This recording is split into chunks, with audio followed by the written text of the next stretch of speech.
Utah has a way of calling you back. Once you spend time here and witness the setting sun over the orange stone, you know that it won't be the last time that you witness it, no matter how far from home it is. Like many, I've spent a tremendous amount of time exploring this great state.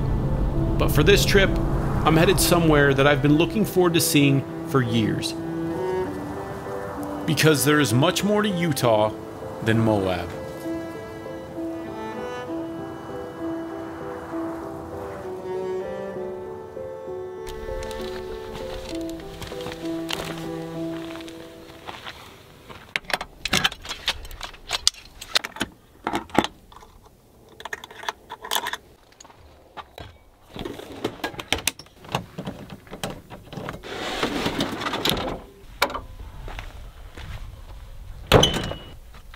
Let's get a move on. I'm halfway to St. George, Utah, an area known for its epic recreational park full of sand dunes, rock climbs, and of course, its very artificial body of water in the middle of the desert. But I'm not going for any of these reasons. I'm not much for crowds and sitting in line to wait my turn on an obstacle. I have a specific objective for this particular adventure, and for me, it's far more interesting than anything else the area has to offer. There's something out in this desert that I didn't know about just a few years ago. Something that I didn't think existed in this part of the world. And something that I need to see for myself. So I'm headed out into the heat of the desert to explore and to find this mysterious treasure.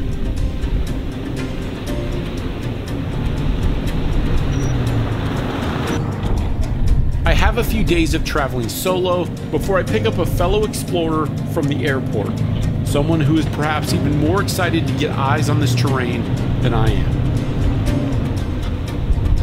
Until his arrival though, I'm going to explore local trails and get boots on the ground to see if I can give us a bit of a head start for our treasure hunt.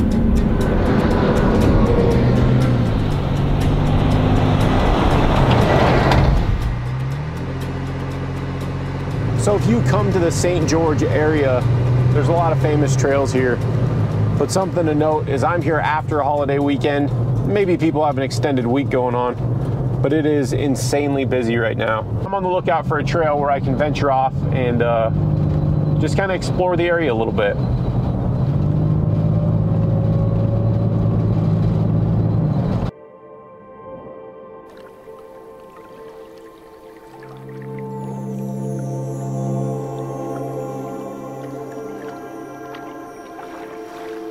St. George is known for its recreation area, Sand Hollow State Park. This is an artificial oasis in the desert, which is surrounded by slick rock and obstacles that you can challenge yourself with without ever leaving the park. Something to know about this body of water is it does contain a small parasite that can cause rashes to the human body. Parks aren't my kind of adventure anyway, but I wanted to lay eyes on it while I'm here.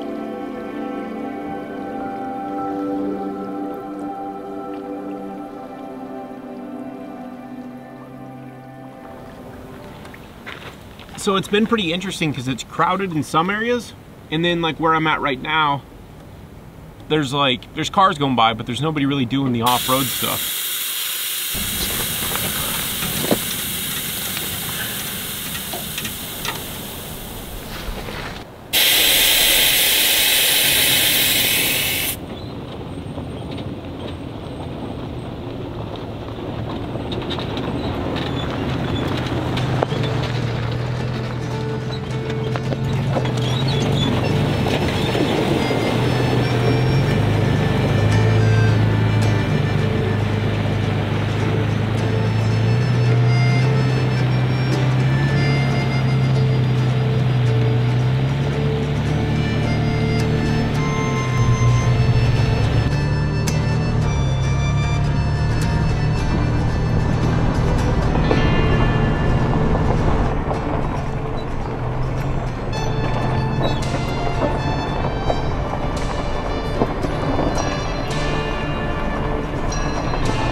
Some of the mountainsides here are covered in flat shelves of lava rock from around 27,000 years ago, when the local dormant, though not extinct, cylinder cone volcanoes purged lava that we now see here today.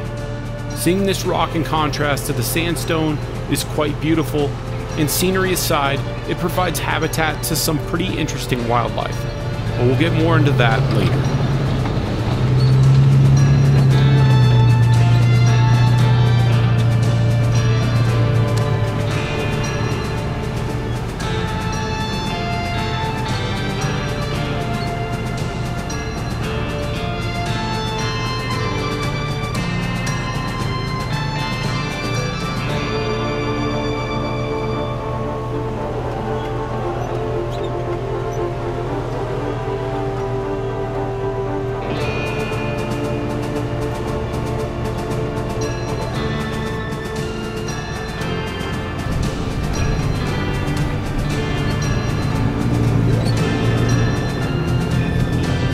I am looking for another animal this time, but I am having to go on trails to do it.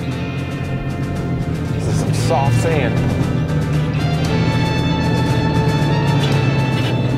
Okay, so at this point in the day, I'm pretty much just looking for a campsite. I'm just looking to get away from the power lines. It's such a pretty area, but I don't want power lines right next to camp because it just doesn't feel wild enough. But check out the sand. This is just like, it's like some powdery sand.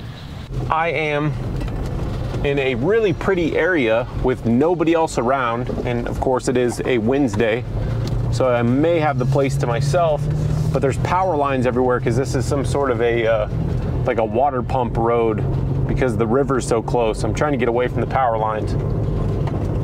I mean, even though they don't make sound, it's just one of those things. I still feel like I'm in town if I'm next to a power line.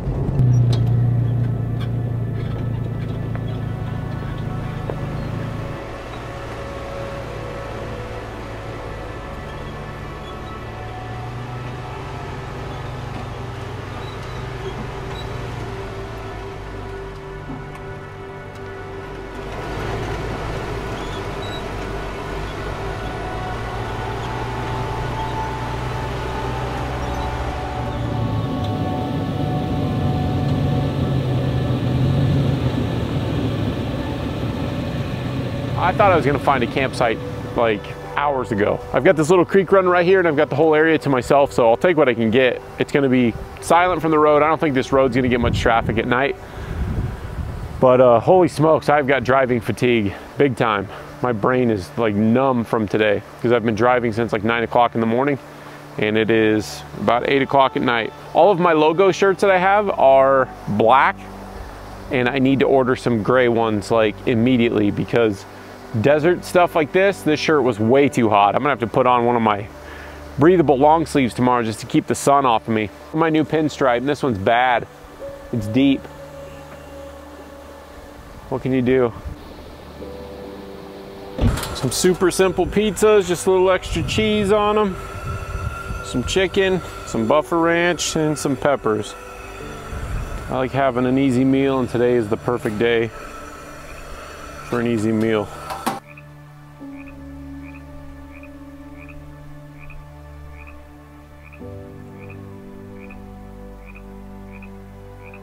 Whew, it has been a long day today. And now I'm burning my pizzas. Whoops. I am happy to report that it is not unbearably hot. The nights, I think starting tomorrow night, are supposed to be much warmer. It is June, basically June, tomorrow's June. And I am in Utah on the border of Arizona. I've been here in like mid-May before and it's unbearable.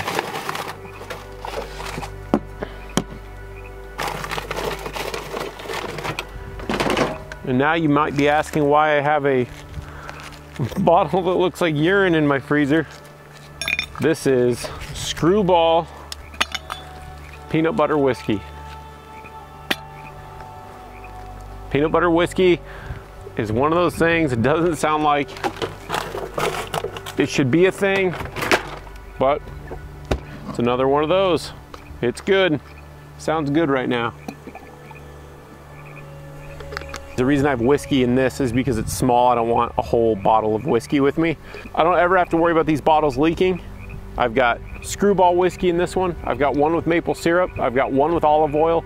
I've got different size lids and different size containers. And if you look these up at outdoor places, or if you find them in REI, they're expensive. They're like $6 to $10 a piece or more. I found 12 packs of these on eBay in different sizes, and I found them all for like, I think I paid probably 40 or 50 bucks for dozens of these things. I'm sure now that I'm saying that, they will probably be even harder to find, but these bottles are the best, even though they look kind of weird when you put whiskey in them. But I like keeping this in the freezer, and I know it won't leak.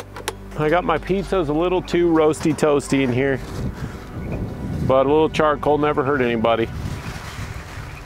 Hopefully it's totally hot. They didn't bake for very long. I didn't bring the scuttle on this trip just because I knew how much sand I was going to be dealing with. And when you're in an open cooking environment, it's kind of harder to block something that's the scuttle. So I just brought this setup. But I probably would have done better cooking these pizzas on the scuttle. Oh, this one isn't too bad. Is this the worst of the two? No, this is not the worst of the two. Well, hope for the best.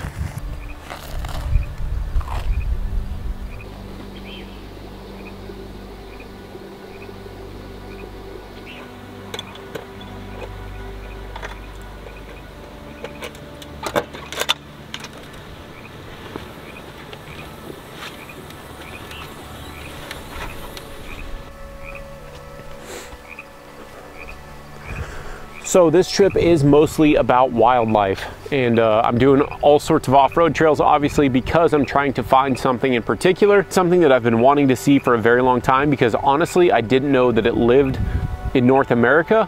And so I even have an amateur biologist flying in on Friday, and I got to go pick him up from the airport. And you guys might even recognize him, but he's going to help me try to find some animals that I've been wanting to see, and we're gonna have a good time. I think it'll be fun. I think this guy's gonna bring a little bit of balance to this video because Blue isn't even here.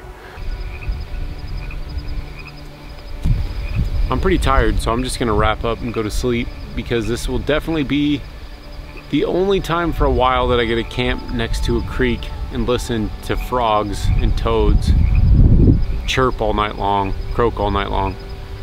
It's a sound that I grew up around, and so it's very comforting to hear these guys just kind of going off and doing their thing. And so I'm just gonna climb up in the tent and enjoy it.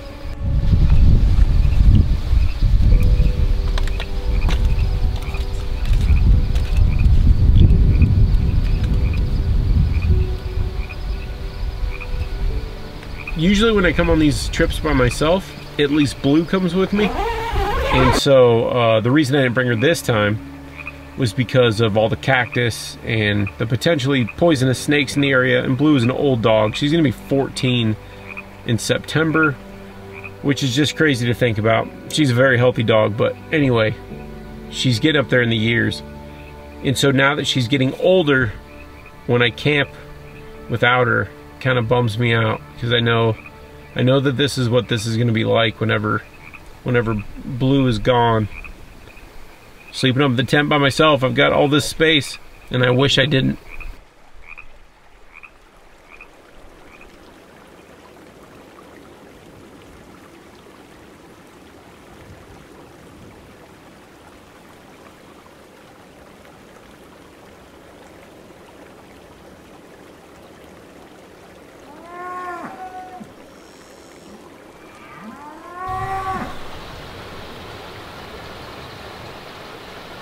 So today I have Bones Rice Krispie Treat flavored coffee. This is one of their new ones. Very excited about it.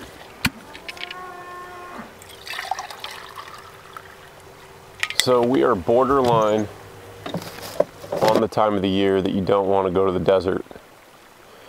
So why did I come to the desert? I'm looking for a certain reptile. And there's a lot of reptiles here, so I'm gonna have to keep my boots on when I go trekking around a little bit. but I'm looking for a type of iguana. All right, I'm gonna suit up and boot up. I think I actually see one up here.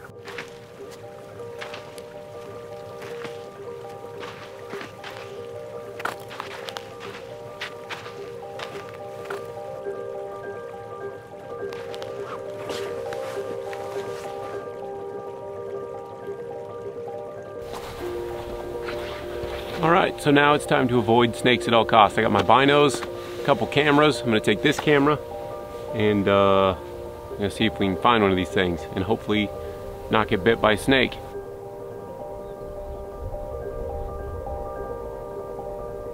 This is probably not ancient, it's probably modern, but it's still kind of cool. Little hidey hole here in the rocks that somebody built. I mean, maybe it has been here for a long time, hard saying. But it is definitely noticeably cooler in the shade. I've barely even made it anywhere, and it is scorching hot. So I was pretty sure earlier that I saw one through my binoculars, but it was not there anymore. So now I'm kind of hiking around and making sure I keep my eyes on the ground, because this definitely looks like rattlesnake territory if I've ever seen it before. But I just can't seem to spot one of these. I was walking past a tree like this, and I heard the top of it start to scurry, and a lizard ran down. He's like a foot long. I don't know what kind of lizard that was. He was fast. I've got a reptile book. I'm gonna have to check up on what that is. But the actual lizard I'm looking for, I'm not seeing here. So I'm gonna go back to the truck, pack up, and we're gonna venture out farther and see if we can find more terrain like this. All that lava rock up there is supposed to be their ideal territory, but that looks a little high to me. They want to be lower in elevation, so we're gonna go load up and get on the move. The particular animal that I'm looking for is the Chuckwalla. These creatures can grow to almost 2 feet long and weigh a maximum of around 2 pounds. While the venomous Gila monster is the largest lizard native to North America, a full-size Chuckwalla isn't far behind. But these guys aren't the only incredible animals that you can stumble into out here. The Mojave Desert Tortoise is another animal that I would be thrilled to see. The probability of a tortoise is much lower though, as they are endangered and also spend 90% of their lives underground so they can conserve water and energy.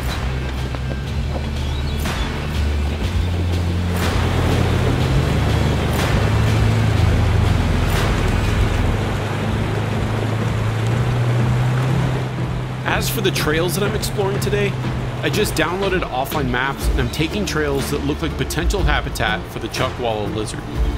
These guys like to hang out in the rocks, so I'm keeping my eyes peeled for them. Their dark bodies should contrast against the sandstone, so they should be quite easy to spot.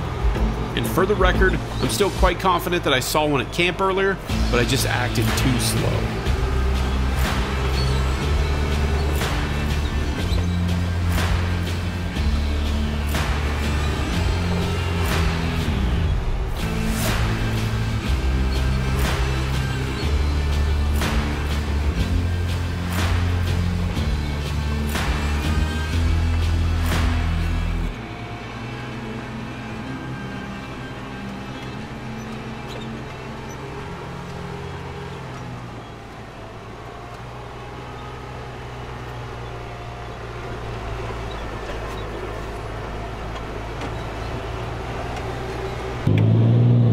I absolutely love expedition kinds of trips like these, as going and seeing animals in their natural habitat is truly remarkable and a privilege that may not be possible for future generations.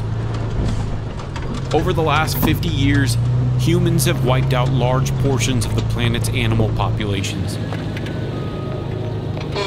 As modern explorers, we need to focus more than ever on doing our part of keeping these ecosystems thriving.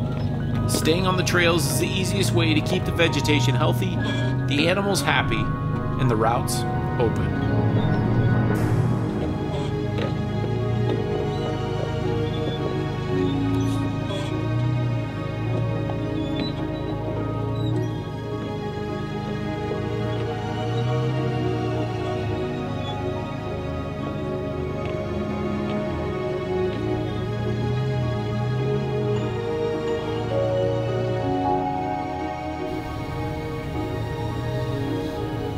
The deserts of the world are some of the hardest places for life to survive. But looking closely enough can reveal a thriving ecosystem where nature has certainly found a way.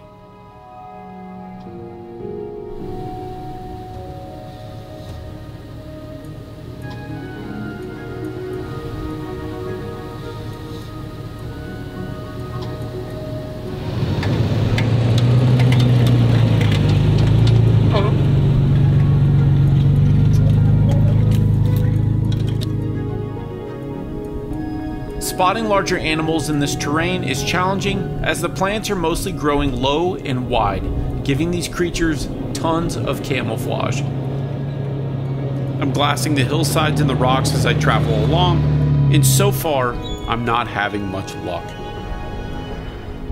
But it looks like right now, I need to put my focus back on the trail. I have got a very steep climb to go up here in just a minute. Gotta go down one first. And the steep climb is soft sand, so we'll see how this goes. It shouldn't be too bad.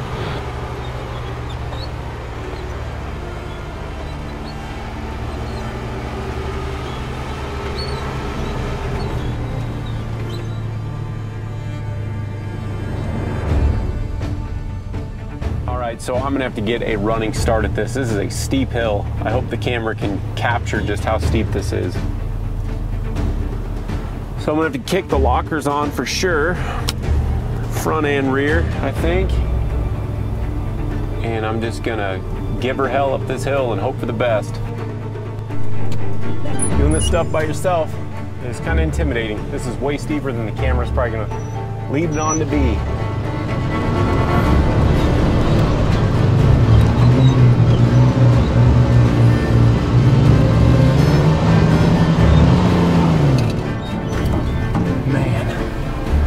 Didn't make it.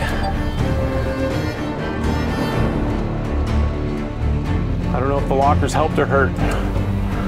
Let's see if the crawl control will do anything for me. Too steep. Too steep. The FJ is heavy and this sand is soft. It's probably going to take a few attempts to climb this, but I'm confident that with the right approach, I can make it up without sinking to the frame rails. I think maybe rear locker, front off, man.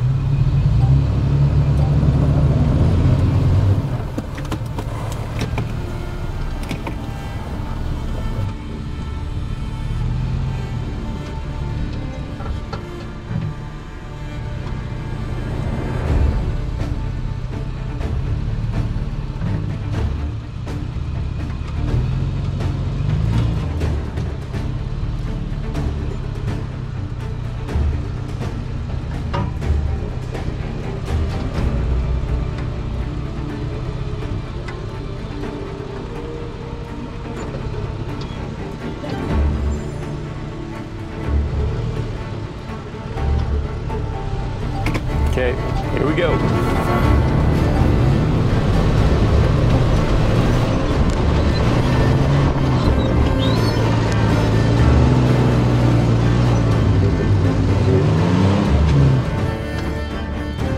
I'm at 15 PSI and I don't have bead locks.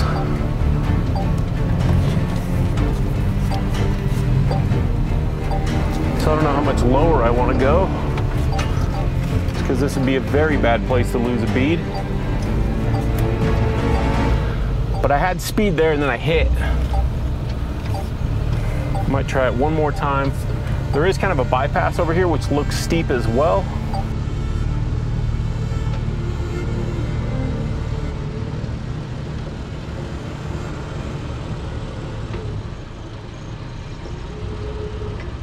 I don't know if that's going to be any better though.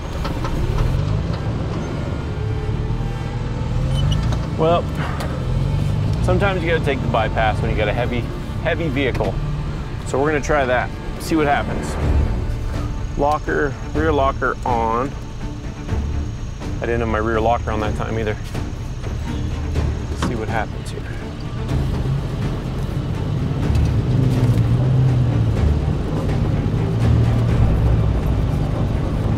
Made it.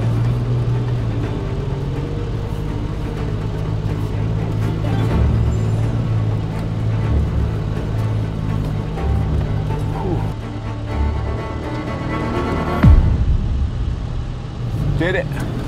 That was rough.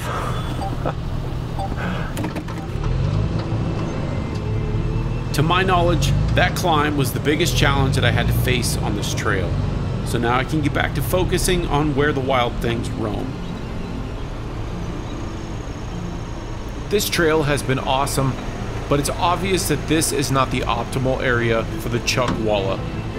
At my next stop, I need to take a look at my maps and entertain some new areas to explore.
I'm coming up on the Gunlock State Park Reservoir, so I'm starting to see a few camping options. But it's a bit early in the day to stop already, and honestly, paying for camping isn't usually my thing.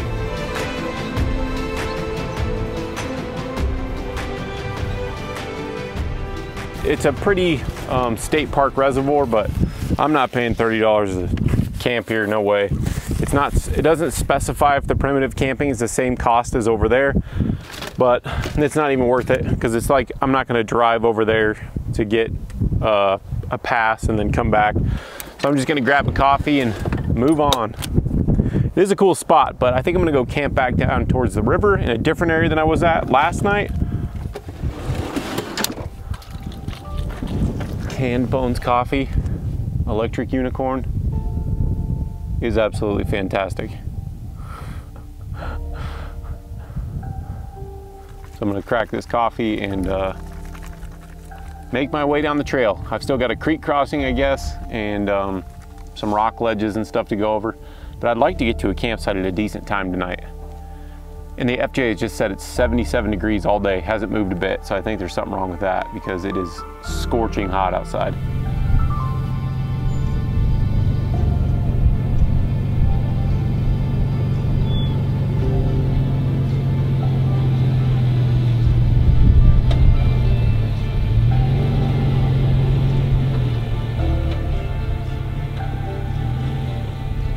Maybe if I had the paddleboard and I was here for a different reason, I'd want to camp right on the lake. But it's a state reservoir and it's small. Oh man, these are so good. It's a small reservoir in the desert, so everybody from the local area comes here, and it's already pretty crowded as I would expect. I'm just not really in the mood to listen to people chatter from across the water and that kind of a thing.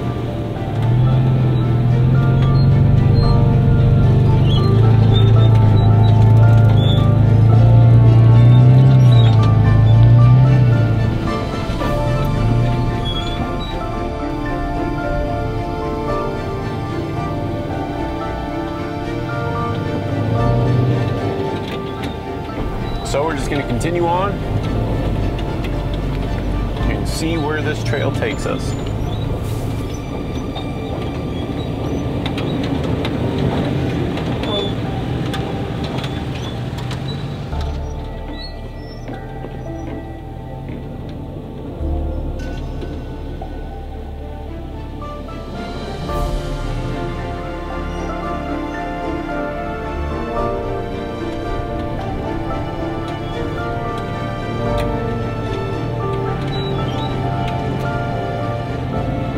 And come to find out, this trail takes me to somewhere unexpected.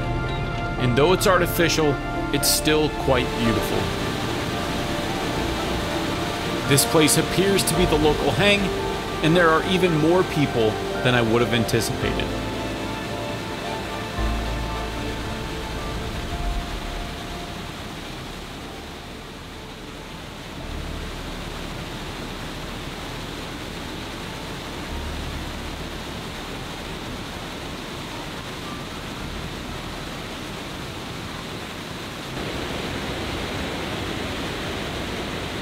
An oasis such as this is hard to look away from in the heat of the desert. But while I stopped to take it in, I also took a look at my maps and found an area nearby that is much more intriguing to me. So while the waterfalls call to me, that's not why I'm here.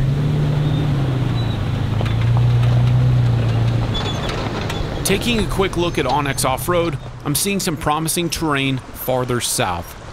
OnX Offroad makes last-minute trip changes incredibly easy, because I tend to download large portions of maps to my phone so I have backup plans. So I can just take a quick look at the maps to see where I want to try next, and even in the event that I didn't download maps for a particular area, OnX file sizes aren't overly large and download quickly, even when I need to do so with cellular data. OnX Offroad has become my preferred method of off-road trail navigation. Of course, I'm here to explore trails and see new places, but more specifically, I'm here to look for wildlife that I find incredibly fascinating. So far, my search has led me through some incredible terrain, and I have a feeling that my current course is going to lead me to more. The landscape is epic, the road is easygoing, and there is hardly anyone out here. So far, it looks like I've made the right decision to change my course. The deciding factor for heading this way is some information I discovered about a cave system along this route. Being near the river was cool and all, but it was way too close to the road. I don't like camping like that. Last night I did because I really had to. And I thought about doing it again tonight just because it was convenient, but I want to experience more than that around here.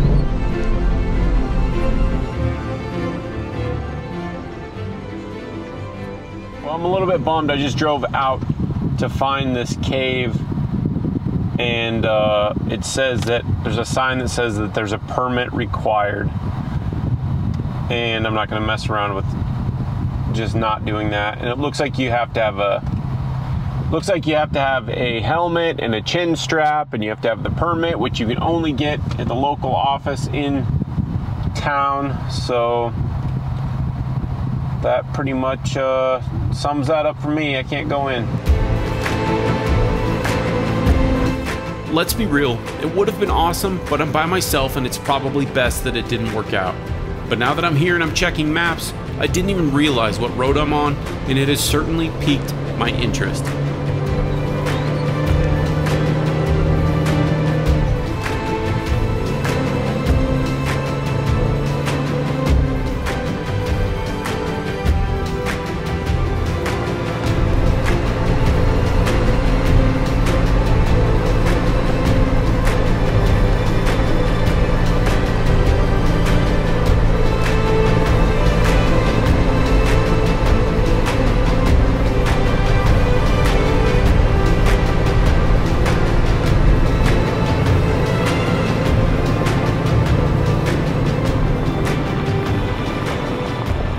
Wondering why this was called the Joshua Tree Scenic Byway, but I imagine we're getting ready to run into a bunch of them.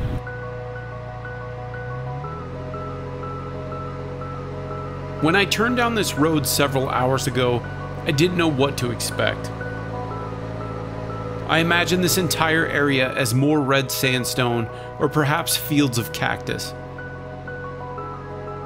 I certainly didn't expect to be driving alongside this mountainscape surrounded by these alien-looking plants. I've stumbled into terrain that I didn't even know was in this immediate area. The contrast from where I was just a few short hours ago is incredible.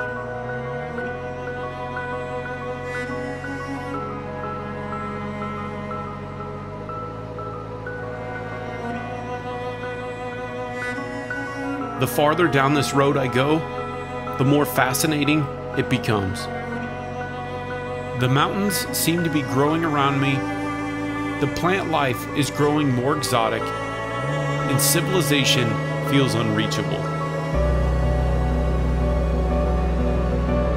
This feeling is what I do this for.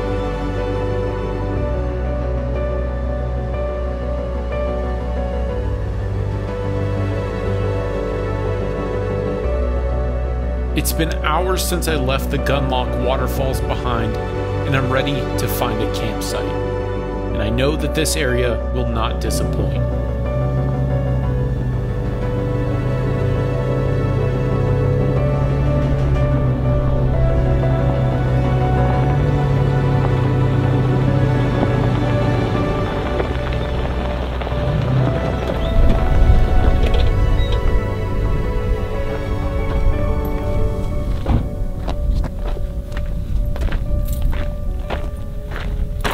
How incredible of a spot is this? I'm so glad I left the river. I saw like 4 vehicles on my way through here. And of course it's a Thursday, but still, I think I did it right. I'm gonna set up the awning, set up the tent, and then I'm actually gonna set up the AC for tonight because I know it's gonna be pretty warm tonight. Desert camping in June. Man, I can't get over how awesome this spot is.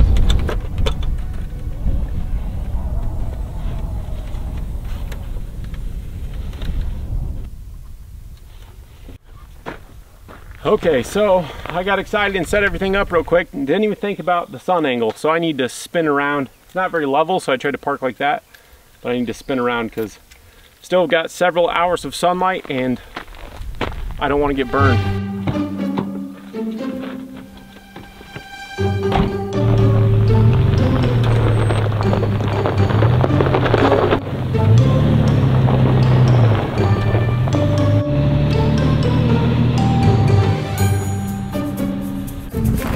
Well, now the rear's a little awkward.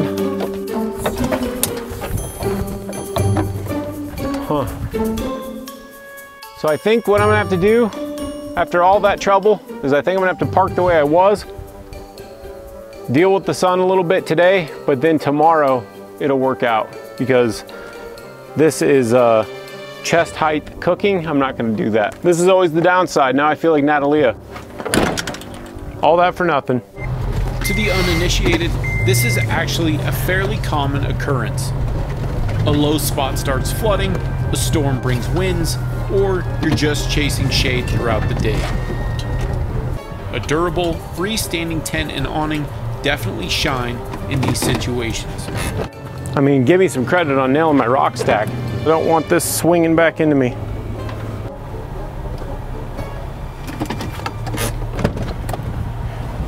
It's not perfect, but it's better. So I had somebody ask me about the lemonade that I've been making with whiskey in it.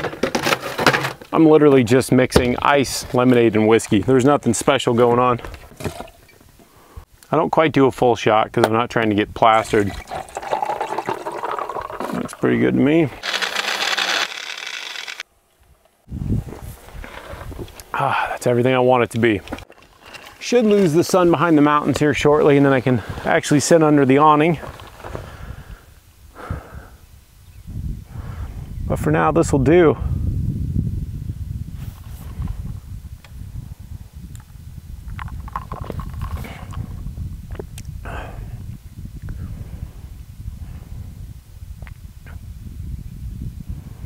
This is what I was looking for yesterday, and this is what I was looking for today, and I wasn't sure I was gonna find it.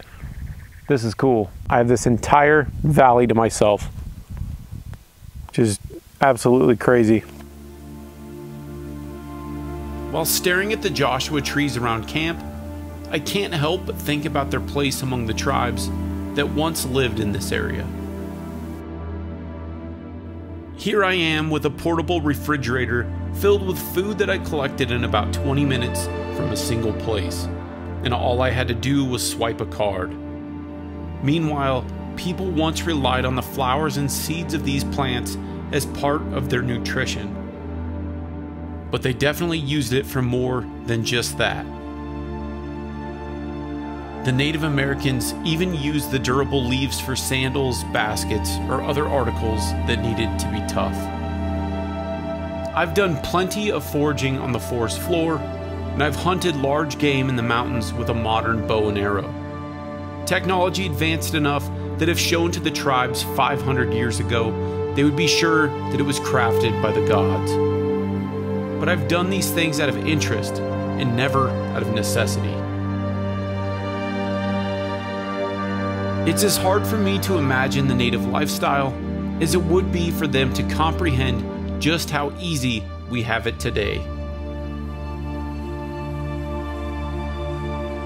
It's fascinating how far we've come in such a short amount of time.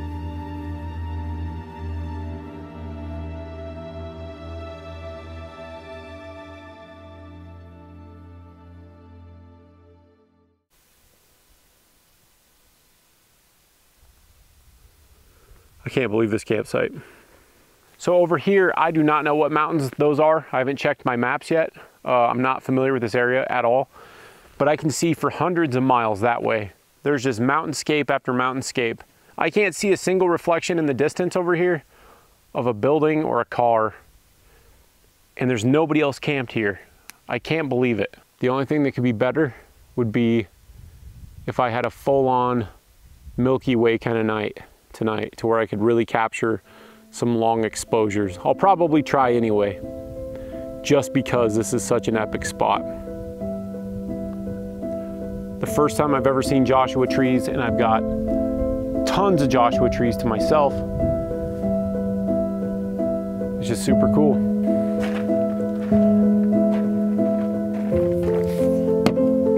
What a pretty area.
Well, I think to all of our surprise, there's no scorpions here, but there are dark clouds forming.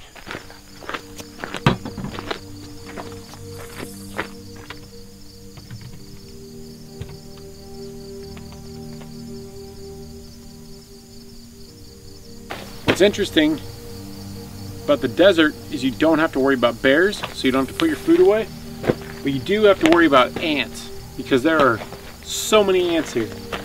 So I gotta put all my food back in here so it doesn't get chomped on overnight while I'm sleeping. And I'm gonna put the awning away just in case it gets crazy.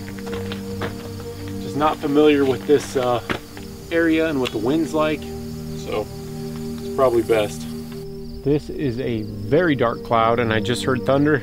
I just saw lightning right there, and looks like there's a hell of a storm moving in. The storm is coming. It's getting so dark. I just want to set the camera up just to get the wind. gonna have to hurry.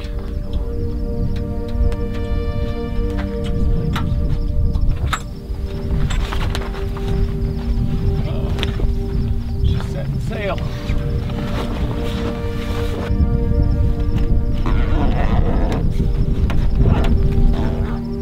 These little lights, everybody always asks me about these little lights. I will link them. Starting to cool down a little bit though. I'm very grateful for that. I personally like to keep a thing of water in the fridge. Dump it in my cold water thing. And then I'll fill it back up and put it back in the fridge. That way I've always got cold water. I'm on the border of Arizona. The last 2 times, Overland Expo and tonight, I did not expect this to be happening in the desert. That's for sure. And that hot air and dust and cold air is gonna mix and turn into something nasty. The static electricity is building in the clouds for sure. Every time I turn the camera off, there is lightning. Every time. I turn the camera back on and the storm is shy. It's just getting darker and darker. It's gonna let loose here in a second and I'm gonna get wet. So up to the tent. Rain is falling literally the moment I'm getting in the tent finally. Got so much stuff to put away. I gotta charge a bunch of stuff, so it always takes longer than the video shows. The wind was switching. I figured it was coming from that way because that way was where it was coming from earlier. Now it's coming from up valley here. Hard to predict. Might be a rough night. That's the thing with a soft-sided tent, is in the storms that I've been in those things, is I felt like the fabric was gonna rip off of the bar. And I'm sure enough wind could really tweak this thing, but it's not gonna pull the roof from over my head.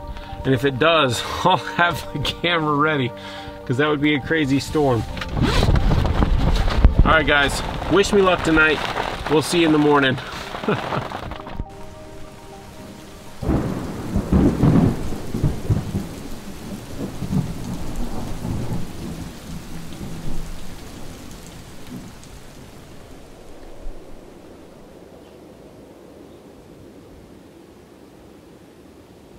The storm last night lasted about 2 hours past when I got up into the tent. And then after that, it settled down for a while. The wind came back a few times in the middle of the night, but no big deal. It's 9 o'clock in the morning. It's already pretty warm.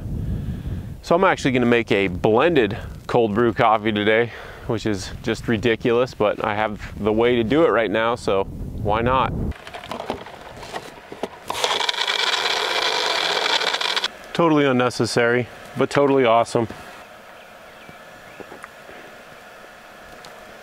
Yeah, it's great.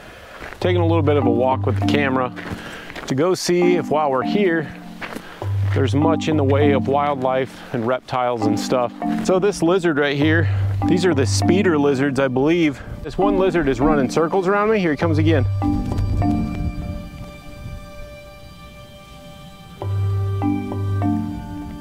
Very unusual to get this close. So there were 2 of these guys. I believe what happened is I just disturbed 2 of them. So I think what's going on is I think there's a clutch of eggs in here perhaps. It's also possible that they were breeding and I just disturbed that, and maybe that was the male circling me because he's trying to finish what he started.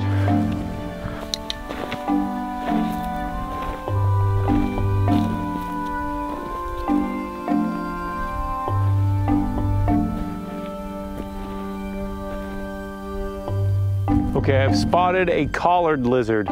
Still not the one we're looking for, but they're pretty big lizards. They're kind of like the ones you see in Moab, only this one's not blue. But you can identify them by the white ring around their neck. This guy in particular is the Great Basin collared lizard.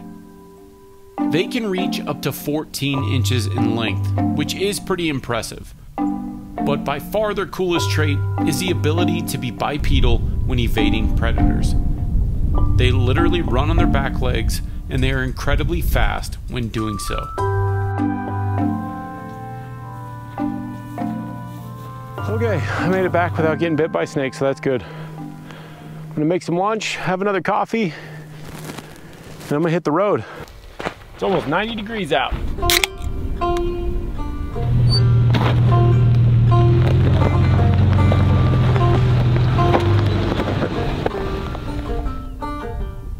This area has been an incredible experience.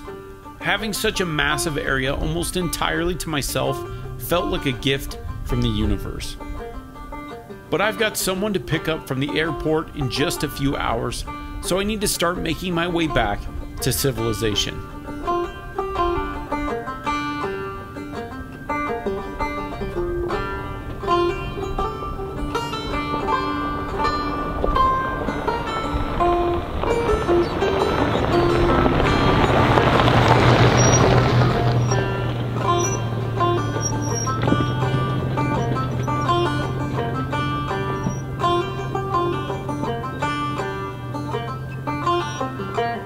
I'm like a half mile from camp. I had no idea that this was here.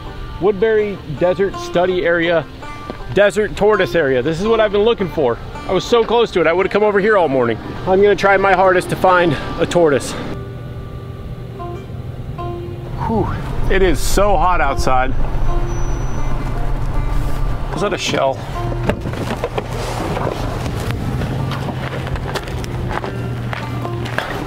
Not a shell.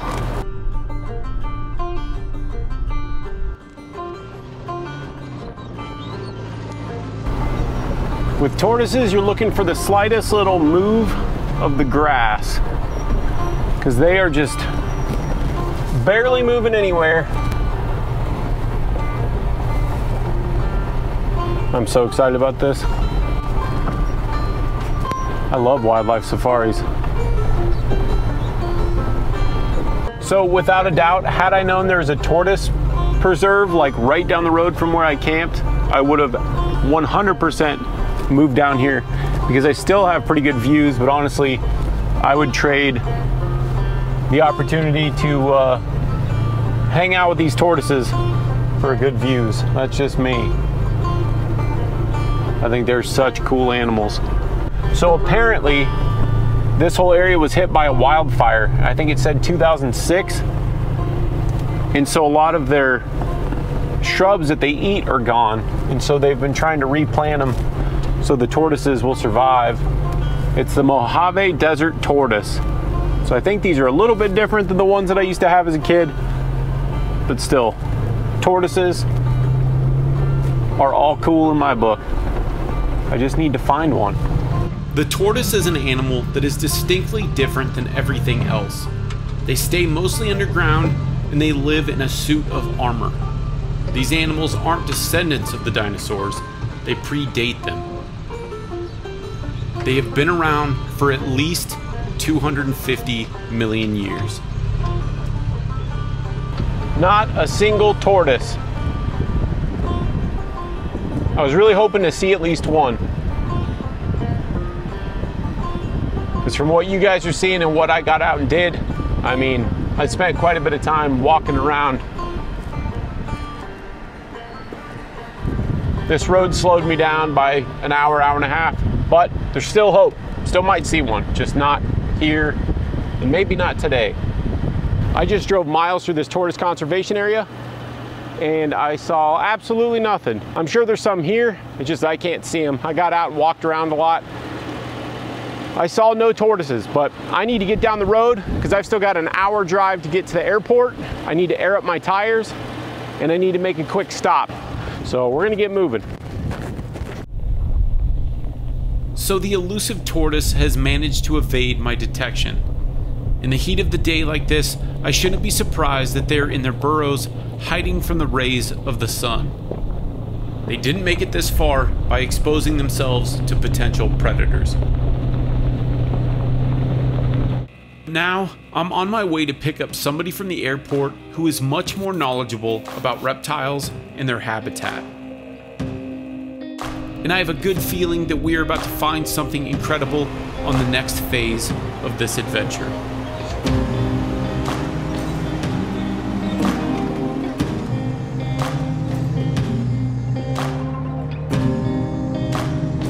Over the past several days, I've explored the trails of Utah on a self-guided wildlife safari. I haven't yet laid eyes on my prize, but this search is far from over. The person that I'm on my way to pick up is going to be a valuable asset to finding what I'm looking for. He's equally enthusiastic about these kinds of wildlife expeditions, and I have the perfect place for us to continue this search. I'm pulling into the airport area right now to pick up our special guest. This is some service right here. Let's see what Curtis gets treated to. This is nice. Yep, you get picked up. You don't even have to touch a gas pedal this whole trip, Jesse. It's good. Just drinking whiskey on the plane. Where are you? Yeah, man. You might recognize Jesse from our trip through Baja, or perhaps our adventure through the San Juans. He's one of my favorite people to explore with on the trails, and he knows a lot, and I mean a lot, about wildlife. When I told him about this particular trip, he immediately was on board. Okay, so the biologist is here. Our amateur biologist, none other than Jesse Berline. What do you know? We're on our way to go try to find some tortoises, some chuckwallas, and then you're probably more interested in seeing snakes and stuff, I assume. Whatever we can find. I'm pretty stoked about hearing that sidewinders could be on the menu. Yeah, he likes poisonous snakes. I didn't bring my snake hook because I thought TSA would steal it, but I almost He did show up with a net. I did. A net sticking out of his backpack. Net sticking out of my backpack going through TSA. Everybody's like, what is this weirdo doing? We are heading to a wildlife conservation area that is situated right outside of St. George. And right away after laying eyes on this place, we are feeling very optimistic. So we're in a conservation area. We're trying to pick out a campsite where we're not going to be next to annoying people, but this is going to be kind of our backdrop where we're going to be looking for lizards, snakes, and turtles. Boodles.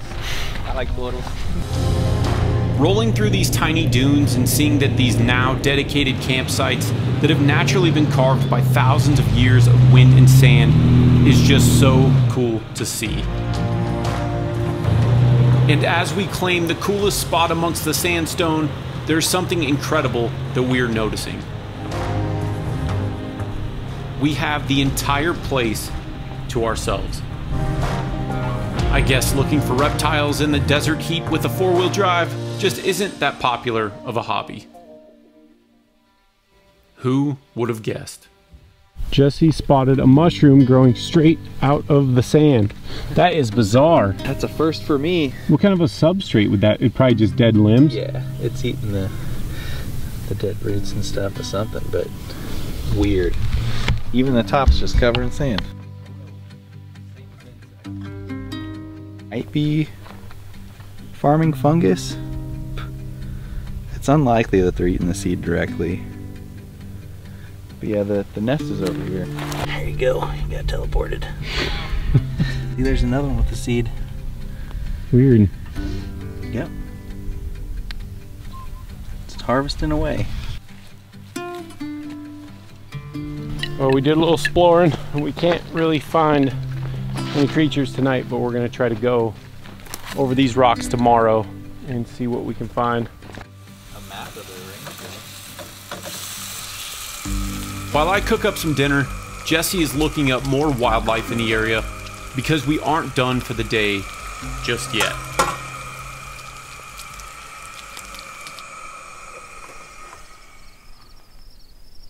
Years ago, Jesse brought a blacklight flashlight to camp to look for scorpions. And since then, it's been a bit of a tradition when we find ourselves in the desert. Wandering around out here at night, of course, has its inherent risks. Rattlesnakes hunt as the temps cool down, so you could cross paths with one. But the risk I really want to warn you about is finding out just exactly what lurks in the cracks and crevices at night. Big old black widow. Oh, whoa. This activity is not for the squeamish. Ignorance is bliss. It's treachery.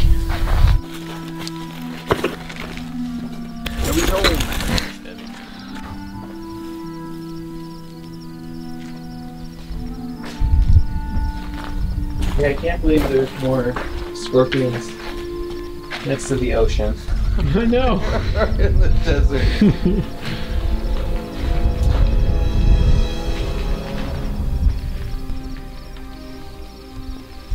Yeah, not even in like the cracks and crevices. It's weird.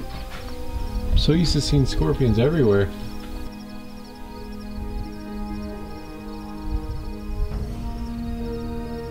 I shouldn't be surprised here, but Jesse actually brought some things along with the intention of catching insects as well. A petri disher? Might be a petri dish. Oh, it totally is like a camel spider. Here's where Jesse gets bit.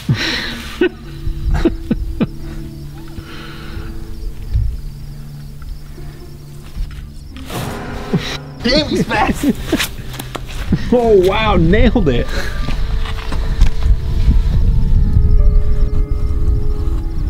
Alright. Freeing him? Freed him. See, I told you, man.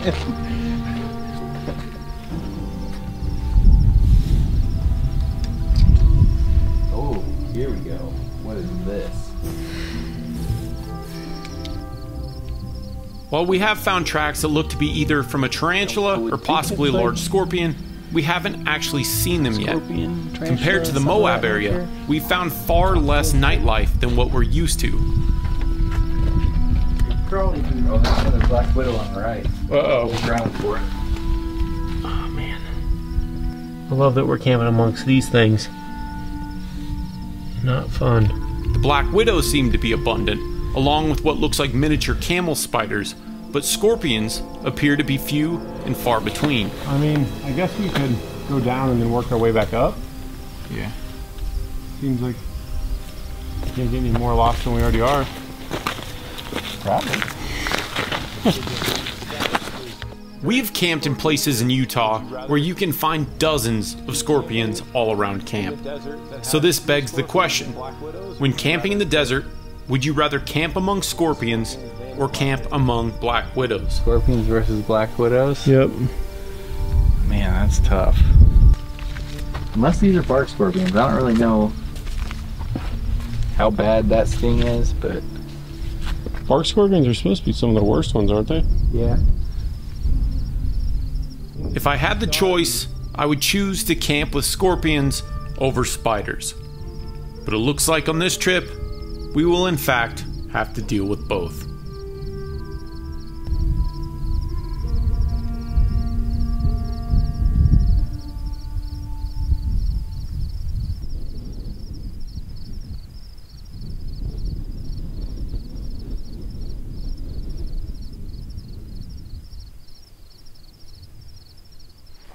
We're walking towards these lava rocks out in the distance to see if we can find us a Chuckwalla, the primary objective. Then we're gonna go find us a sidewinder and watch Jesse get bit by a snake. No. I don't plan on getting bit by anything.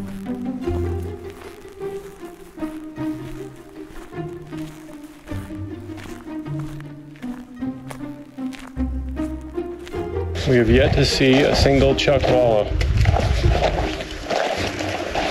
Lots of really fast ones though. Yeah. Large lizards, venomous snakes, or the armored tortoise. Certainly, there is a large reptile here somewhere that we can lay eyes on. But as the day heats up, our chances dwindle until evening. Not one Chuck yet. But we are walking miles today to improve our chances.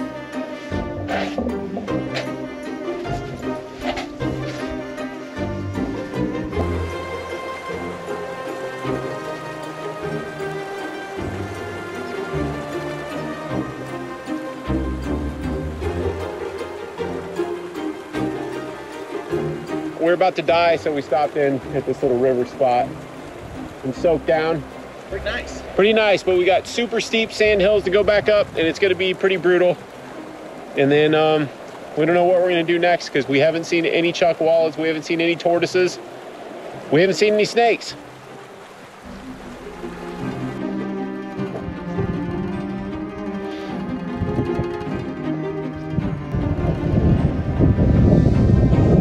So much fun.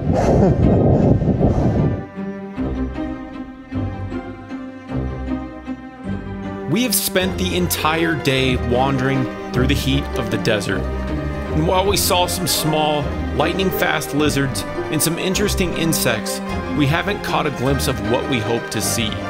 And we're both baffled by it and a little disappointed with the results so far. Jesse's flight is tomorrow afternoon, so we need to get up early and make the morning count.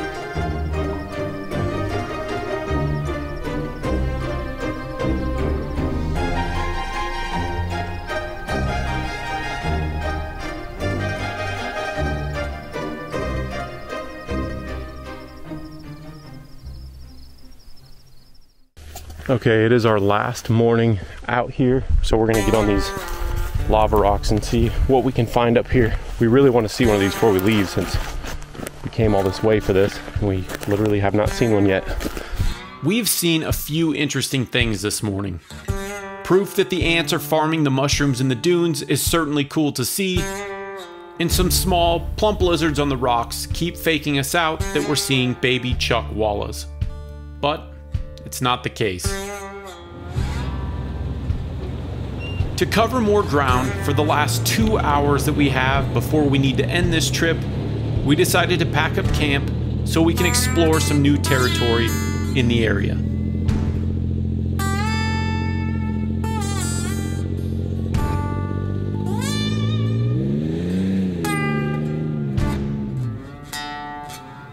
Jesse and myself have spent hours peering through binoculars looking for elk on the mountainsides. We're used to staring at a perfectly still landscape, hoping to see even the slightest movement of a tail. But, very similar to our elk hunts, we aren't seeing anything. Before starting this trip, I attempted to reach out to the Red Cliff Conservation Area's biologist. I hoped for a little bit of advice on where the best place to spot a chuckwalla might be. But the reply that I received wasn't nearly as informative as I had hoped for. They likely have to worry about people capturing some of these animals for the pet trade, so I understand the very dodgy, very unspecific information that I received. But it sure would have saved us a sunburn and perhaps braced us for exactly how hard these guys can be to locate.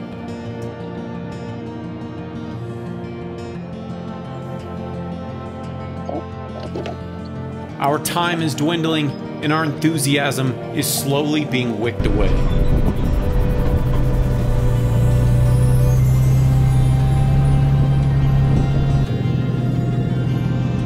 We have less than an hour before we need to leave for the airport. And just when we think that all hope is lost for this expedition, something neither of us considered as even being a possibility is literally walking right in front of us.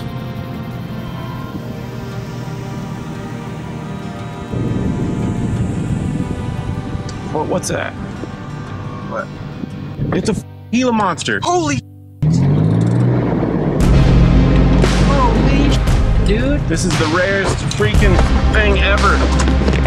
As reptile lovers, this is seriously one of the coolest moments of our lives. The Gila monster is one of the largest, the rarest, and the most beautiful lizards that you can possibly lay eyes on. And seeing them outside of the zoo is an incredibly uncommon occurrence. This lizard isn't a rare sight because it's endangered. It's rare because, like the tortoise, they spend their time hiding away from the sun. Only 3 to 5% of their 20-year lifespan is spent above ground, and somehow we've crossed paths with this one. The Gila monster is the largest lizard in the United States, with the Chuckwalla being right behind it. Gila monsters are a very stocky, bulldog-like lizard. They can grow to just under 2 feet long, but they can weigh up to 4 pounds.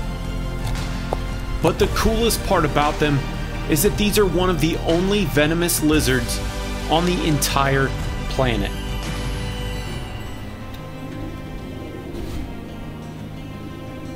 This guy hardly even cares that we're standing around watching him. Several times he's stopped in his tracks to investigate scents that he's picked up along his path. Most lizards will run in fear when something that they perceive as a predator is standing around them. But having a venomous lower jaw definitely gives this guy a level of confidence that you won't see very often. And that confidence brings a tinge of entitlement. These animals usually make themselves at home in other creatures' burrows rather than make their own. And in this case, he's led us to what appears to be an active tortoise burrow.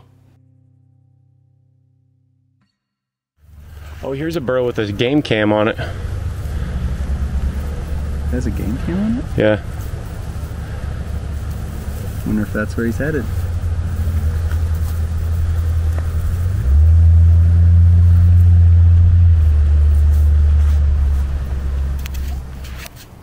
If it wasn't his house before, it's his house now. That was a rare opportunity. We were very excited about that. We did not anticipate seeing a Gila monster. No. No chucks, but I'll take a Gila monster over the combination of a tortoise and a chuck, because I have a very good chance of seeing those again in my lifetime. Gila monster, rare opportunity. Never thought I'd see one in the wild. Okay, Jesse, tell us about the Gila monster. They're like America's only venomous lizard, maybe the only venomous lizard in the world if you don't count like Komodo dragons, which technically use like a bacterial infection more so than an actual venom. But yeah, these and the Mexican beaded lizard are the only ones that I'm aware of. Having seen one is crazy rare, and we're super lucky to have had that opportunity. Yeah, all of our hiking this weekend, we saw it just driving on a dirt road. You can cover a lot more area driving than you can hiking. We did see a lot of other cool stuff though. Yeah, we saw a lot of cool lizards, but that one was definitely, he took the cake. Yep. The other lizards are a little bit harder to catch on film because they are fast and they see you coming. So by the time you whip out the camera, they're gone. Yeah. The monster back there, he didn't care that we had the camera out and we're walking around him and stuff. He was on the hunt for something. Hopefully he's not after tortoise eggs, because unless they're exceptionally good at hiding, which they probably are, there's not too many of them out here. They're in decline for sure. So the Mexican beaded lizard, isn't it like a very similar looking thing? Yeah, they're pretty much, for a layman, they're identical really. Okay. I think it's just a little bit difference in patterning, but body shape, size, it's the same. So cool. I got so excited when I saw that. Yeah, me too. And then that side-by-side came blasting around the corner, so I was holding my hand up like, stop! Oh man, that'd have been... Yeah, don't squish this. The worst. Yeah. You all dive in front of the side-by-side. No! Man, I probably would have. I fully anticipated that we would find a Chuckwalla since they just supposedly lay out on rocks so you can see them. Yep, I haven't seen a single one. But of all the stuff we looked for, the trip was worth it. Seeing a Gila monster, if somebody told me I needed to drive 8 hours to go see a Gila monster in the wild and they knew where one was burrowing, I would go. Yep, sign me up. So that worked out great. So then he went into that burrow that had a game camera on it. There was a tortoise burrow, and so I could still see him while he's in there, and Jesse was saying it's probably because there's a tortoise tucked in there and he couldn't quite get around it. Could be. Could have it blocked off. Yeah. I think they've been known to share burrows though. Oh, really? Yeah, they're not aggressive towards each other. I mean, it probably wouldn't, the tortoise could just shell up if it really needed to, and then honestly, he's probably not opposed to having a poisonous animal in his den to help him out. It was a successful trip. Now I got to get Jesse back to the airport, and I've got a long drive ahead of me. Yep. yeah, very cool trip. The best possible outcome came from this adventure. We got to hang out and be wildlife dorks for a few days, and persistence paid off in the long run. We did not, however, find the elusive Chuckwalla. Now, we can tell the story of our encounter with the mythical Gila monster in the scorching desert sun, and we can look forward to crossing paths with the Chuckwalla on a future expedition. The search for the Chuckwalla will be continued. As always, thank you so much for watching, and feel free to check out my other adventure, off-road, and overland related content. And don't forget to brake for turtles.